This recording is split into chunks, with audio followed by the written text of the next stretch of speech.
After my injury, I had quite a few bad experiences about the range of facilities and services available to disabled people. And in 1990 the funds became available to establish what we called Living Options East Devon.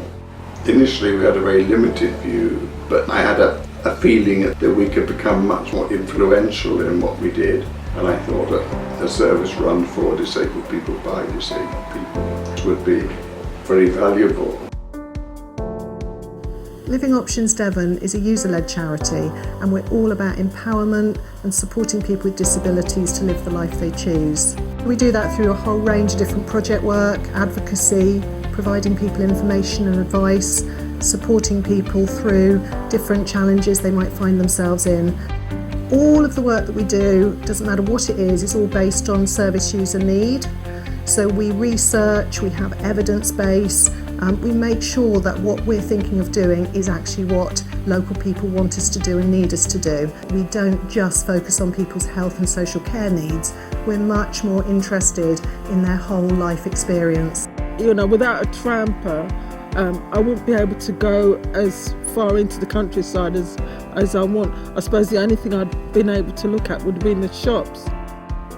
It's made a lot of difference because there's so much to enjoy in our countryside, and now I've got the opportunity to enjoy it with everybody else, along with my family and my friends. And having a tramper is just amazing, and I just want to take it home with me as well. Another area of breadth is cradle to grave.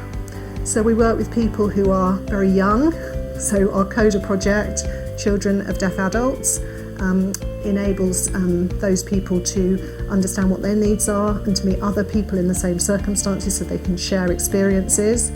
And then at the other end of the spectrum, we work with more elderly people through, for example, our See Here Centre. The See Here Centre is here to support people with sight or hearing loss. What we want to do is to try and take away some of the uncertainty about whether a piece of equipment is actually going to suit somebody's needs by letting them take it home and try it out. We recognised that there were people who weren't able to access the services here at the See Here Centre, so we wanted to be able to take it closer to where they are.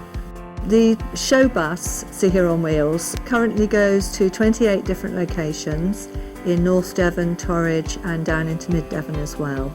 People can just come to the location which is closest to them and then see the equipment advisors on the bus.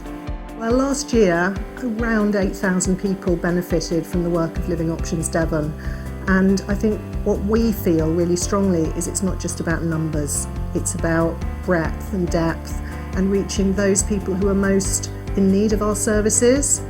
We're working with the Police and Crime Commissioner to support disabled victims of crime, to ensure that they have the emotional and other support that they need to get through a difficult time in their lives.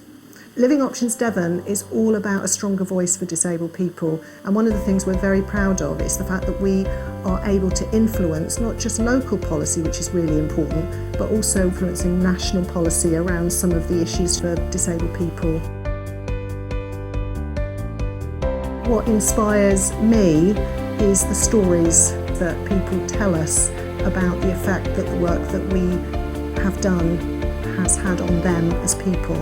It's what makes a difference to individuals, to people, that I think is inspirational about Living Options. Barriers to independent living still exist. I think people's horizons are limited still, and levels of understanding amongst the wider community are limited as to what disabled people have the capability of achieving. And I think if we could improve that, I think it would be a major achievement on our behalf.